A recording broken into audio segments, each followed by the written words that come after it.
Hello everybody, this is Katerina Pavlou from the Lightworks Method, and I am starting my broadcasting series with a Halloween special. I will be doing videos for each star sign and an additional one. I am featured in the Playful magazine, which is a very new edition. It is in Berlin, and you can find my horoscopes in here. You can also find an article about me. This is me.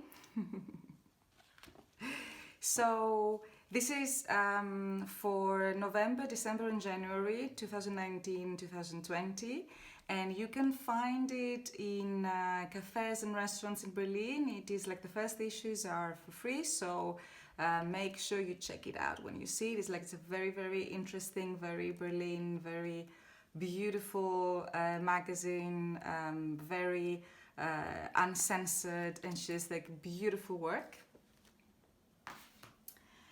There's going to be an online version of the Playful magazine, and of course you will find me on my own webpage as well, which is going to be online soon. I am using Halloween cards.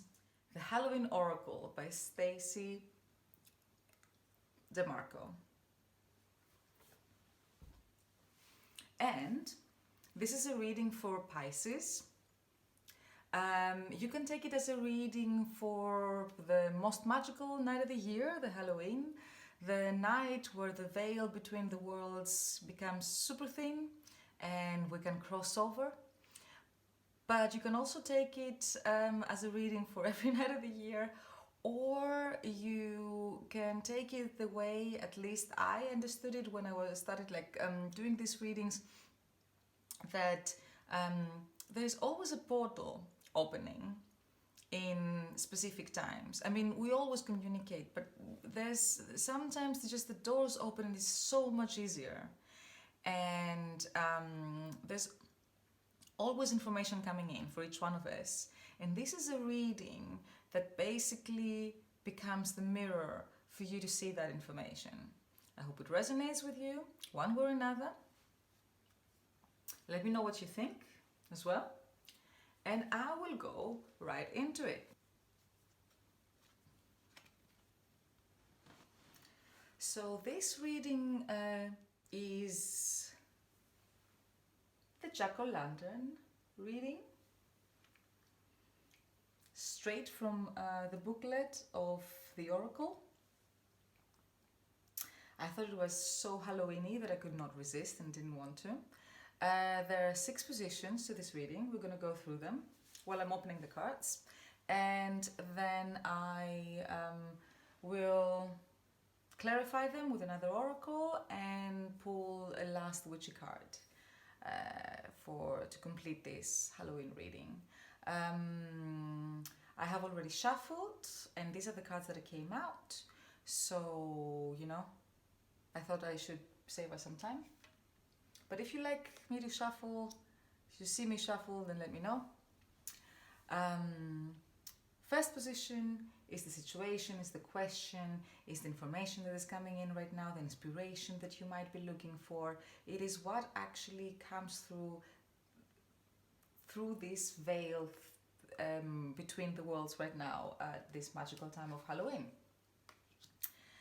The second position is talking about the deeper issue. I call it the root. So it is what is behind it, why this is important, these kind of questions.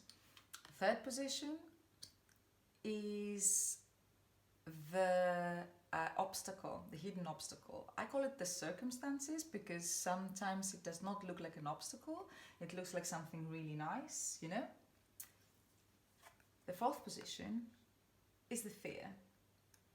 What is the limiting feeling or idea or thought that prevents you from either solving the situation or moving on or utilizing the information that you're getting here?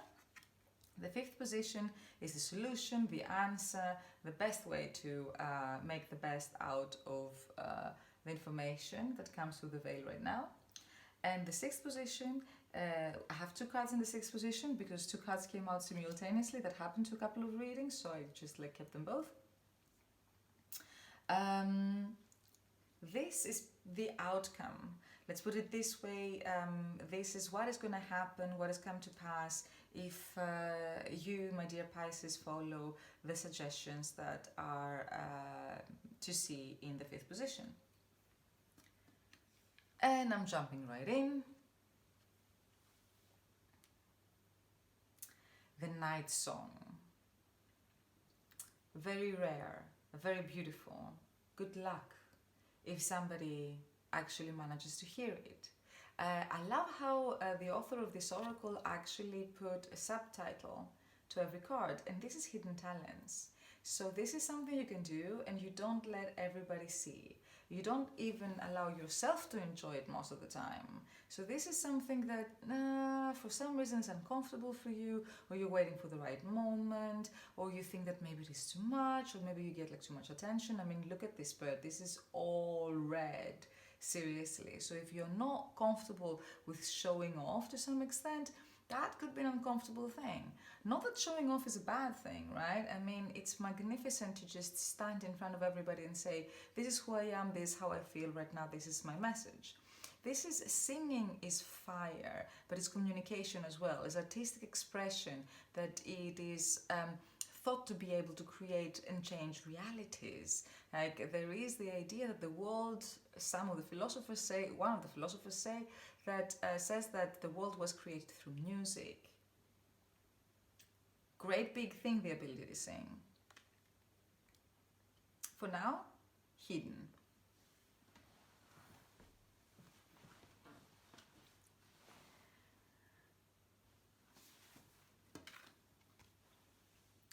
The ancestors, your bloodline, the love and the information that comes like from the previous use. It could be your past in this life, it could be your past in an experience in a past life, it could be everybody, your whole bloodline. But not just that, also every person your path crossed. Everybody you met, everybody you exchanged something, every lover you had, all the environment, everything that created us who we are and is written in our DNA and is given to us like through our blood.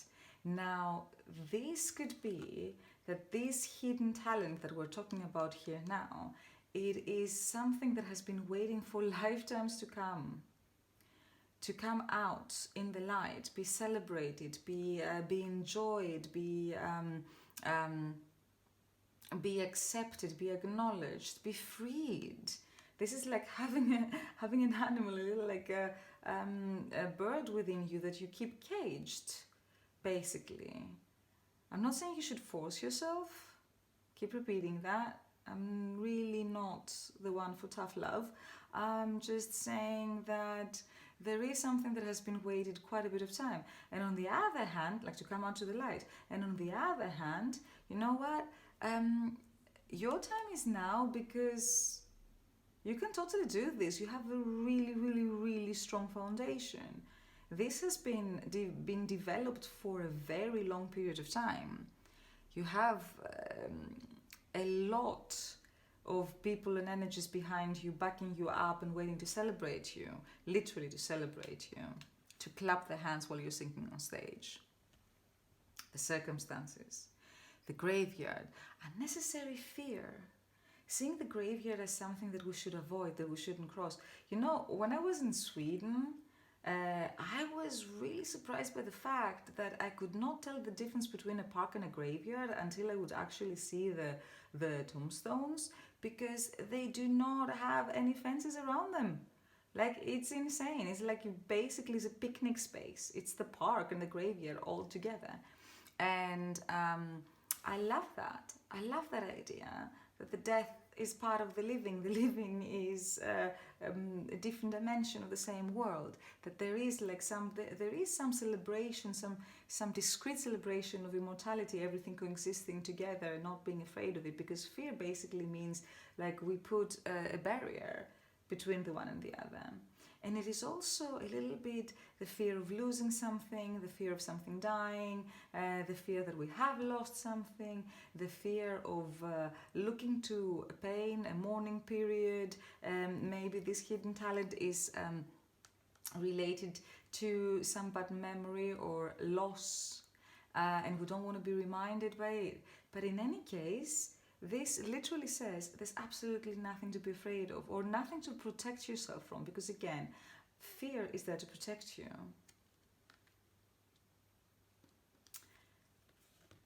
And your fear, the veil, the future, not being able to see the future, what the future might bring, the idea that the future might be different than what you're planning right now, the lack of control.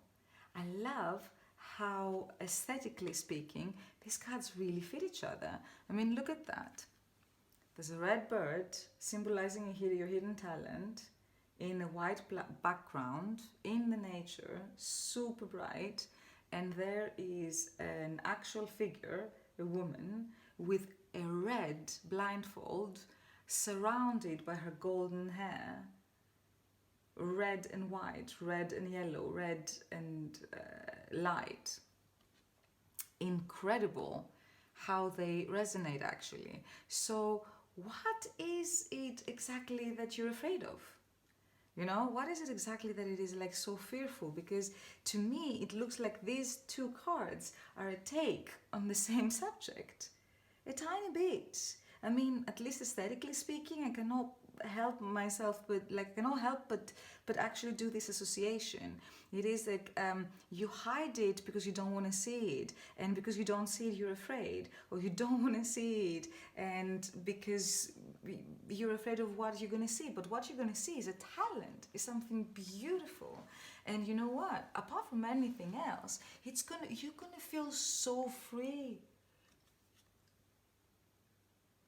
Uncage this bird, let it fly. You're gonna feel so free. Even if you fail horribly, the freedom of actually singing out loud, incredible. To me, this is how it's supposed to be for now. I mean, we're going to check with the oracle later, but basically I think that not being able to see and plan everything and give form and meaning and definition to everything is a good thing, because you know what, maybe you don't know exactly what you want yet. Maybe you need to experience it first before you start planning how it's supposed to work out, how it's supposed to play out for you. This could also be that you're not maybe very used to expecting like the best. That this is like a best case scenario, maybe that you're closing your eyes to. I love the red blindfold, saying, red, the desires, like, yeah, it's like, oh, I want it, but not yet, not yet. This is also about pacing yourself. Pace yourself. Absolutely, fine. I mean, you're not going to avoid it, because all the good things and all the parts of ourselves and everything is a good thing when it's a part of ourselves, of course, they can only be postponed. They cannot be, they can be delayed. I mean, we can choose our own pace. Absolutely fine with that. Like, there's nothing wrong with that. Absolutely nothing wrong with that. But, maybe it is a good idea to start becoming friends with the idea that your future might be as bright as your singing feels like. And what is the suggestion here? What is the solution? All that fire, all that redness that we see, take it in your hands. Manifest it. You're the weaver of the worlds. You can make your own reality. You're not limited by anything. You're not limited by the reality. You're not limited by the past experience. You're not even limited by your own roots. You're not limited by anything. You're scared of your own strength a little bit.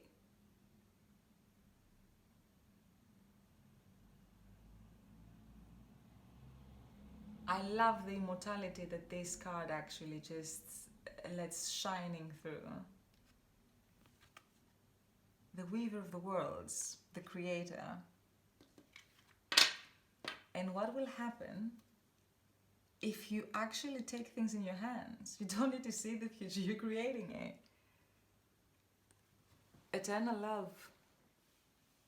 Love that transcends physical death. Love is always there. Love is the natural thing. Love is what we're born with. Love is what we feel the moment we forget everything else. This is the time where we actually feel immortal. The moment that we lose each other and looking in each other's eyes, the moment we have like breathtaking orgasms. It's like when we realize, oh my God, I'm alive, and I'm not just alive, I'm immortal. I have been, I am, and I will be. I don't need to know, and I don't need to hide.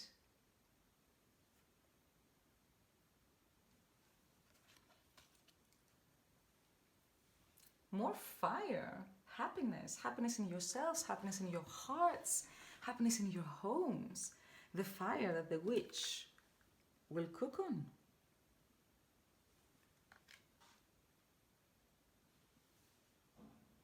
This is Life Energy 101.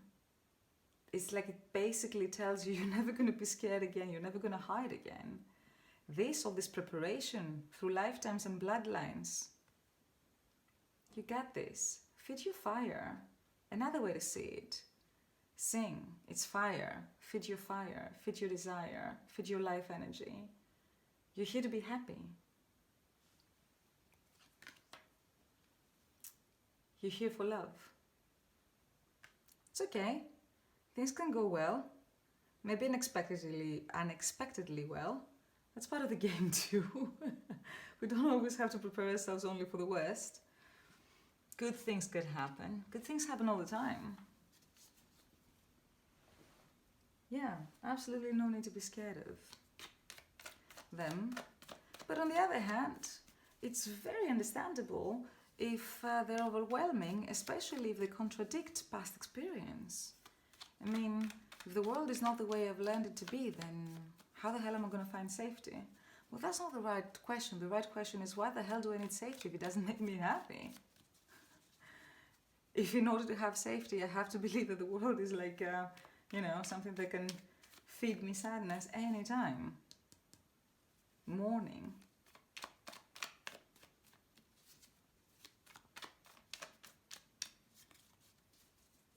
Being afraid of your own immortality, maybe. Or the immortality of the love. That this limitation that you thought like this creates like some sort of like worst case scenario, but also a little bit of security, a little bit of, oof, I don't have to like leave my comfort zone and go out and shine. That is actually shattered through the actual love that is happening, and you feel it and you're closing your eyes to it. It's like, oh my God.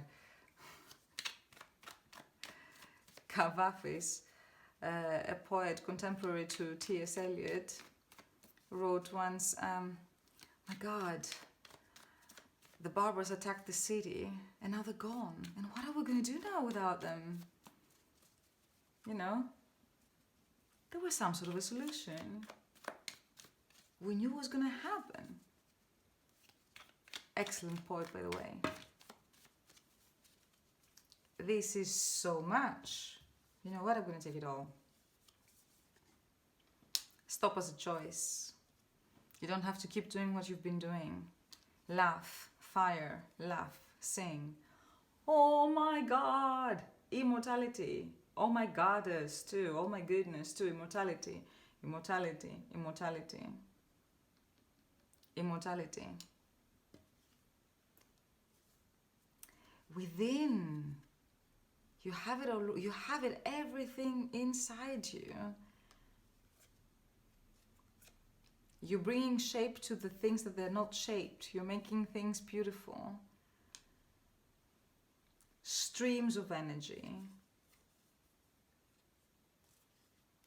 Your way to your gold is already mapped out. That's all the map you need. I'm going to put this here.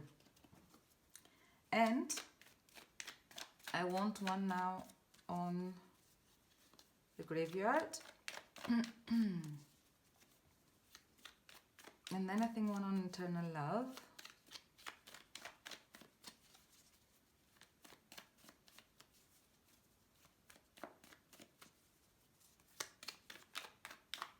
Should be good.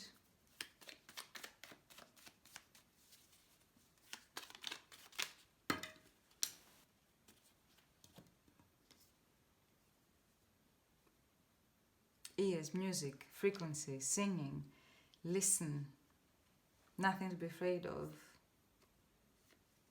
It's a question of enthusiasm, the thunder, the vibration. You're transforming, you're changing realities, you're weaving the worlds, and you're very much protected. Not too much, you're protected, don't you worry. It's going to be all cozy where you're landing as well.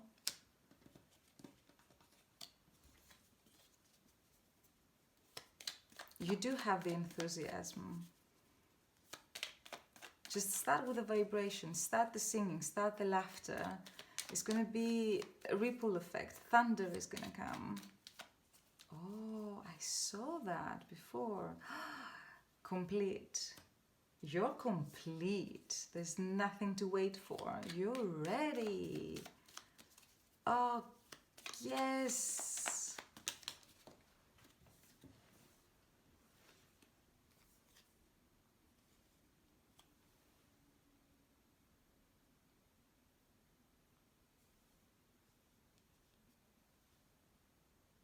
Take the time for your manifestation. Sing your manifestation. Singing is your manifestation. Read some singing spells.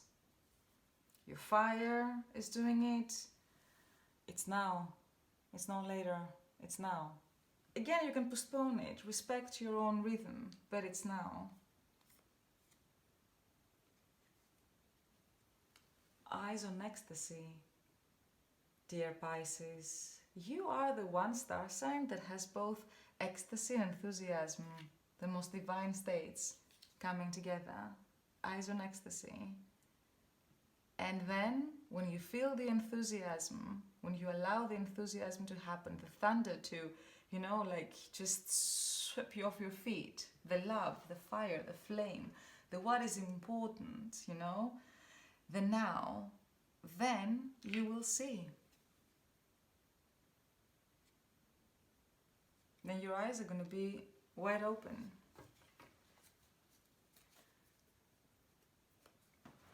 Shall I check your talent? Thunder and music and singing and storms and changes and manifestations and weaving worlds. Oh well, it's Halloween.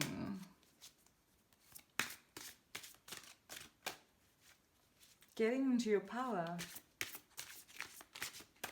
Your witchy power. I'm gonna draw a card for you from the Witch's Oracle.